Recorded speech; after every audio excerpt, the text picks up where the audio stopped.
Welcome back to Winners and Losers, the show that looks at the highs and the lows from around world football. This weekend, Patrick Van Straten's bus is delayed, so Chris Hamill is sitting in his place. Early bird catches the worm, my friend. Yes, indeed. And where are we starting? We're starting at the Emirates, apparently. This is the first time I'm reading the script, so let's see how this goes. Yes, Arsenal's 2-0 win against Manchester United, Joseph, made all the more sweet by the fact you were there, pitch side, witnessing it.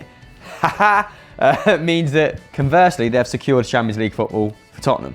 So we'll start with that one, yeah. Arsene Wenger went 3 at the back yet again after looking horrible the week prior, with Monreal at centre-back and Kieran Gibbs at left wing-back. Oh, interesting. He's reinvented himself. Who's left? Yeah, it's a lucky first goal, wasn't it? Deflection off Xhaka, from a Xhaka shot, sorry. But the second came straight after, and that was a great header from that man Wells. How did that feel? Oh, lovely. What a lovely sight to see an academy player score against. But mate, this was the first time 2 English players have combined for a Premier League goal for Arsenal since December the 1st, 2014. That's ridiculous. That's a ridiculous statistic. Yeah, how long's Welbeck been there now? 2 years at least. I think that was only his second goal of the season, wasn't it, in the Premier League? Probably he's been injured though, hasn't he? He has been crocked, to be fair to him. But Ramsey, talking of crocked, my friend. Oh my God. This guy's not been decent since 2014 in the PL, that is. Had a great Euros. But Aaron Ramsey, man of the match, 76 touches, 60 passes with an 88% pass sack. Ooh, indeed. Like Zach. Stringing together the passes in five-a-side. And he had 1 chance created, 1 shot on target, nearly 12 kilometres covered, the most in the game. Yes. So, you know, he has that great British quality of just running around like a headless chicken, and we heap praise on him for it. Well done, Aaron. But Manchester United were terrible. Look, this is the first time that Jose Mourinho has lost to Arsene Wenger in Premier League history. And I'm sorry, Jose, you just cannot use rotation as an excuse. Look at the price of our front four. Mata, 30 million plus. Rooney, 30 million back in the day. He's been here years. Martial can apparently creep up to 60 million. Mental. Mkhitaryan, upwards of 30 million as well. That's a lot of money to be bringing in as second string players, and they didn't perform on the day. For God's sake, our bench cost more than Tottenham Hotspur's new stadium. That is rubbish. You can't use rotation as an excuse. We're so bad away from home against the top 6 teams. We offer no attacking threat. This season, 2-0 against Arsenal away. Obviously, yesterday, 4-0 we lost against Chelsea. We drew 0-0 against City. We drew 0-0 against Liverpool. We still haven't scored a goal away from home against a top 6 team this season. Oof. That's unacceptable from a club of Manchester United standards. Rooney offered nothing yesterday. Was he an attacking mid? Was he a striker? Was he a defensive mid? I couldn't tell you on the day. He missed an absolute sitter as well. Had to score it to Juan Mata. Saw a decent stat where he attempted 6 tackles and completed none of them. Exactly. Headless chicken. Completed 0 tackles, completed 0 of his 7 crosses, missed 1 big chance. A terrible day for Wayne Rooney. Martial as well, completely isolated up front, had no support. Koscielny had him in his back pocket, physically bullied him all day. You've got Matt coming back from injury. Mkhitaryan at times was at left back because Darmian was man marking Ozil. Horrible going forward at the back.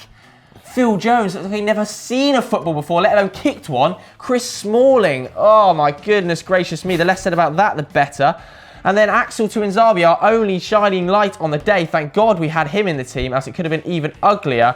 19-year-old really got the best of Alexis Sanchez. Congratulations to Axel, because he was probably our man of the match on the day. Not that that meant much. 2 blocks, 3 interceptions, 4 clearances, 8 tackles, and he won 50% of those, so half.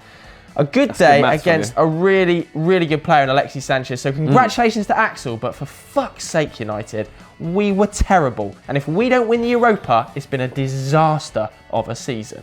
Over to the London Stadium now for our first losers. And it's not West Ham, it's Tottenham who were defeated 1-0 away from home, I believe. You were at this game as well. I was at this game. I'm everywhere. Common theme occurring here. I know. I attend charity matches. Hungover in Dulwich Hamlet. Yes, you're living it up. And this game, stinker. All I'd heard before was that the London Stadium, dead atmosphere, ghost town. It was rocking in there on Friday night. Brilliant atmosphere. West Ham fans were absolutely exceptional, and they were really good on the pitch as well. Obviously, beat Tottenham 1-0.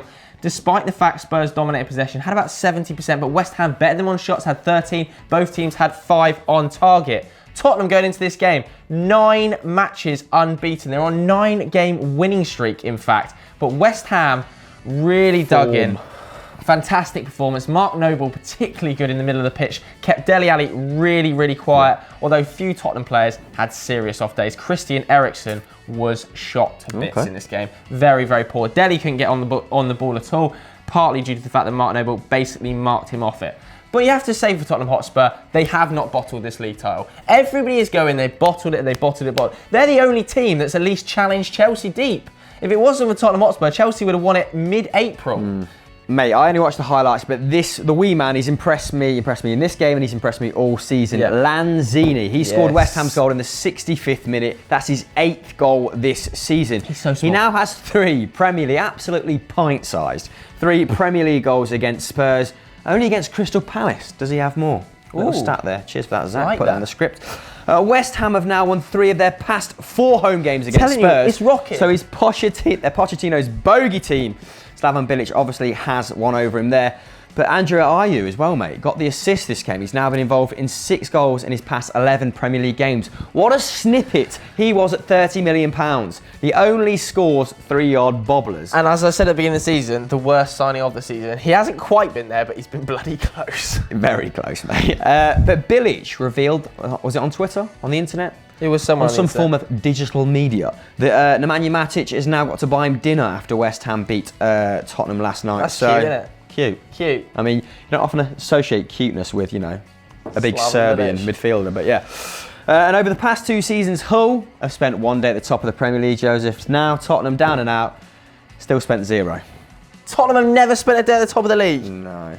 That's ridiculous. And how the hell over the past 2 seasons? How the hell were Hull? They beat Leicester on the first day of the season, didn't they? Oh, right, wow. But yeah.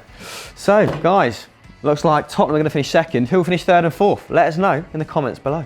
Our next winners to compound my misery is Manchester City, Christopher. Yes, the citizens absolutely battered Crystal Palace, didn't they, mate? 5-0. This is Pep's biggest ever Premier League win, and it was actually really reminiscent of a Pep side in full flow. Yes. 26 shots, 12 on target. Oh my God. Is it Hennessy in goal? Yeah, he definitely earned his crust at the weekend then, didn't he? 19 chances created, 70% possession. Jesus. With David Silva scoring within 2 minutes. That's quick. When that went in, you knew it was going to be an ugly day for Palace. But it was still, what, 1-0 after 35 minutes? Yeah. Whew, they really turned it on, didn't they, second half. But yeah, Silva, arguably man of the match. He got a standing ovation from the entire ground, which includes the Palace fans, hence the entire ground. Now, he played really, really well, and he's completed more, he's been involved in more goals, than any other player in the Premier League since his debut in 2010. That's 102. Crazy. 38 goals, 64 assists. That's why they call him Merlin. Yes. Because he's a wizard, mate. Class player. Do you get it? Class player. Him and De Bruyne on the weekend. I mean, you put here that Kevin De Bruyne was also man of the match. We're having 2 man of the matches in this game. Kevin De Bruyne apparently 15 assists now for the season, the most of any City player in a single Premier League season. That's very phenomenal impressive. From the Belgian. What did you think to Palace? Well, horrendous. This was honestly awful. It looked like everybody was already on holiday from Palace, including Allardyce, because that is Crystal Palace's biggest ever Premier League defeat. Well, it's actually their joint. They lost 6-1 to Liverpool in 1994 and 5-0 to Liverpool in 1992. And Allardyce, he hates the Etihad. He fucking hates going there. He's been there 9 times and he's taken just the 1 point. And it's no wonder. Crystal Palace on the weekend were horrendous. Absolutely horrendous. They made more errors that led to a goal versus Man City. They made 4 errors that led to goals in 1 game. That's the most of any team in Europe this season. Didn't you tell me that Puncheon had made 2? Jason Puncheon made 2 errors leading to goal. Who scored gave him a 3 out of 10. He had an absolute mare. He had a 60% pass accuracy, Jason Puncheon. He was all over the place. And now, I'm sorry, but they are still in a relegation fight. I don't think they should be on holiday. They're 4 points above Hull on 38 points, and they play them next week in a relegation decider, in my opinion. So it could go down to the last week. Because the last week, Palace have United away, and Hull have Tottenham at home. It's going to be a properly tight last weekend to the season. But who's going to stay up and who's going to go down? Vote in the poll right now.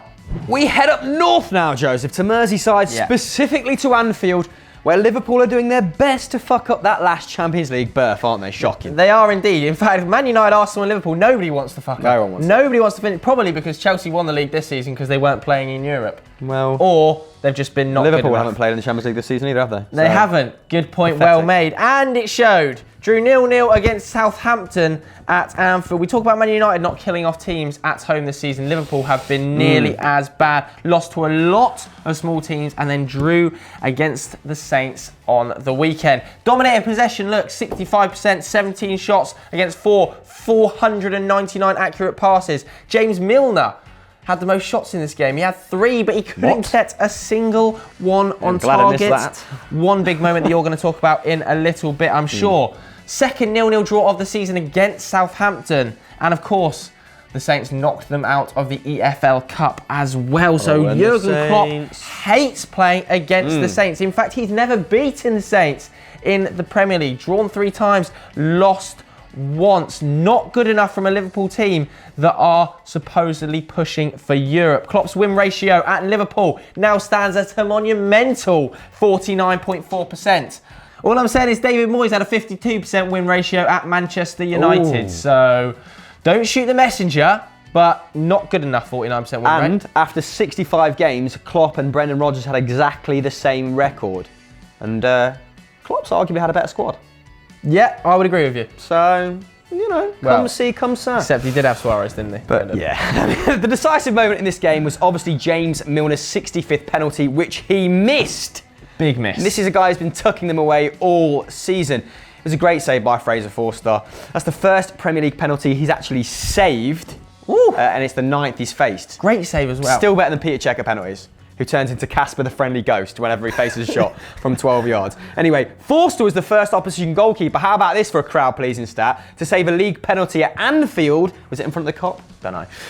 Since Rob Green stopped Steven Gerrard's effort against QPR way back in May 2015. I expect all the comments below to be about that stat. Yeah, exactly. James Milner is deadly from the spot though. James, indeed.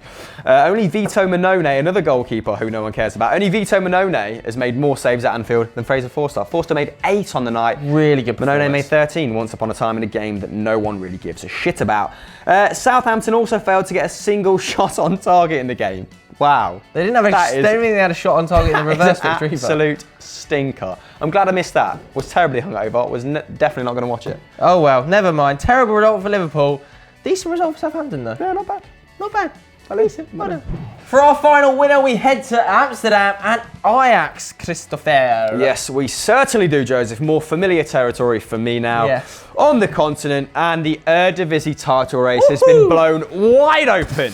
Wide open, like that hole on Van Straten's arm, wide open this weekend after bloody Feyenoord lost 3-0 to Excelsior. Who are they? They sound like a Microsoft program. Now, there is now 1 point between Ajax and Feyenoord after Ajax beat Go Ahead Eagles 4-0. Another great They also beat Lyon 4-1 earlier in the week, didn't they? In the semi-final of the Europa League. So it's been a great week for them. Yes, the average age of the Ajax team on both of those match days was around 22. That's insane. And at one stage against Go Ahead Eagles, they had a midfield of Nouri, who's 20, Danny van der Beek, congratulations on that name, 20, and Frenkie de Jong. Is that Frankie? Yeah, it is Frankie, and he's 19. Frankie, it sounds like it should be Frankie, but he's 19. That's like having 3 Zach Gelabs presenting this show. Absolute chaos. It is, and the forward line was just as young as well. Kasper Dolberg, obviously he got his 21st goal of the season on the weekend, totting them up for fun. And of course, Justin Kluivert, much talked about, the son of Patrick, scored an absolute screamer in this game to make it 1-0. Kluivert looks deadly on the day. 90% pass accuracy, 3 successful dribbles, 4 shots, 3 on target, 1 goal, 1 assist. Great day for Kluivert. But the man of the match went to Neres, David Neres, a very young player. He's now picked up 3 goals in just 4 Eredivisie starts. The future looks really bright for Ajax. I mean, their player of the year this season went to Davison Sanchez, the centre half. That's the Rinus Michels Award. Ajax, an exciting team. Let's just hope for once they don't get picked apart by the big boys. We head over to Torino now for our final losers, where the old lady took on the bull. Yeah. Please tell me more. Well, this is a harsh one, but Juventus are in our losers. They drew 1-1 against Torino, and okay, they still haven't lost in any competition at home for 50 games, but in the process, they did end a 34-game winning streak, and they would have expected to hammer Torino on the weekend at home. Should have done better, and they might count themselves a little bit lucky here as well.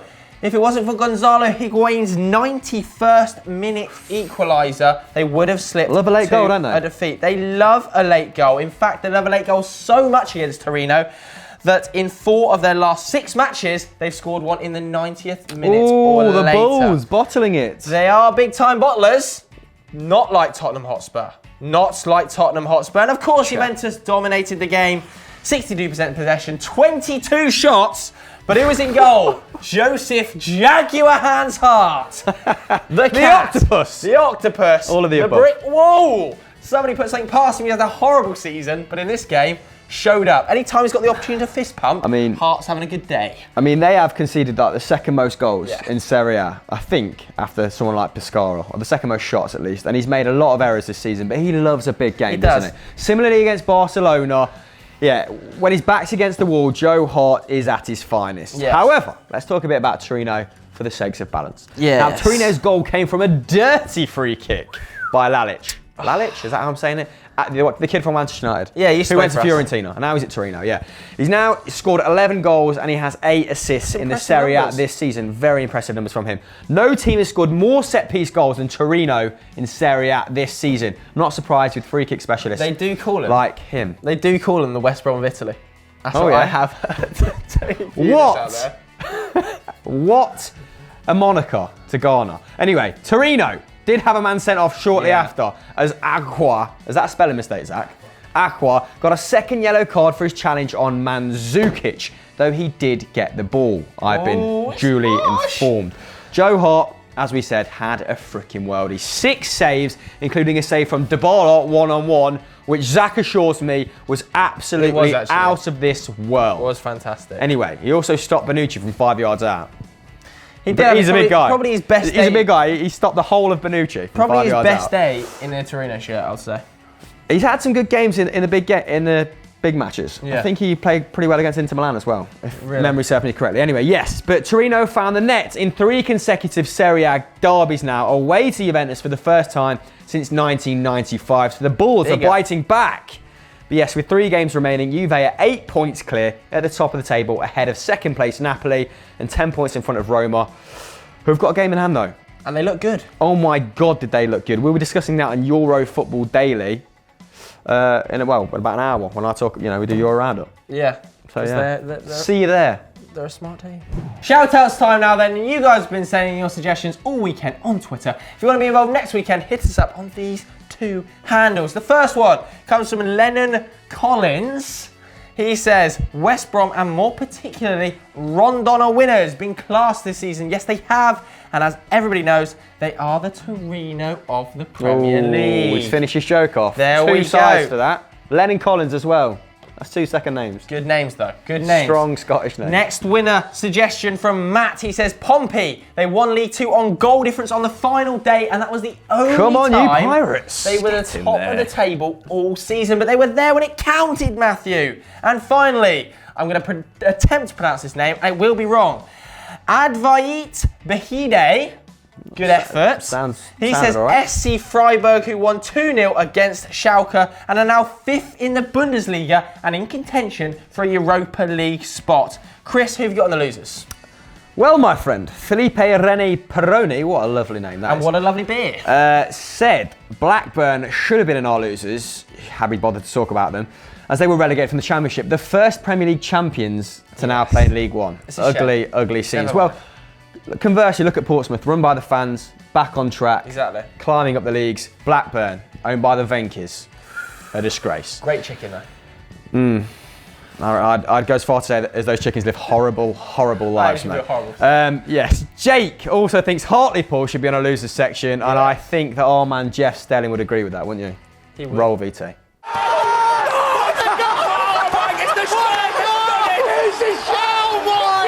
A few moments later. Oh my goodness. What then? Heartbreak at Hartlepool. Jumping back in, Tom Alexander thinks Brighton should be in our losers despite going up as they bottled, word of the day, bottled a 7-point lead. He's put lead, we'll forget about that. Lead with 3 games left as Newcastle clinch the title. Oh dear. It's all gone wrong. Deary me. But still, be a nice away day in the Premier League next season. It will be, Down in Brighton. I wonder what that stadium's like. See you there. The Amex. Probably not.